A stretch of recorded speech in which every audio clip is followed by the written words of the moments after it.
foam rolling or self-myofascial release, because obviously this is not a foam roller, for the pec. In order to do this, you're going to want to identify where the pec is. So it's the meaty portion in the chest. You do not want to roll on the sternum, which is that bony central part of your body, right? You want to stay on the meaty tissue. You also don't want to be going as low as the rib cage, as high as the collarbone or clavicle, and you don't want to be going deep into the shoulder capsule. So we're going to stay away from that crease there in the shoulder, and we're going to stay on the meaty portion of the pec.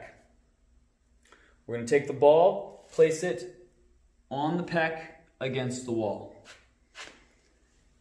Place as much body weight as is appropriate for you. You should be able to feel tenderness. Once you're able to identify a tender spot, you're going to focus on breathing and relaxation until you can feel that tender spot release. Once it releases, then you can roll up, inside, outside, down, wherever you need to roll in order to address the next area.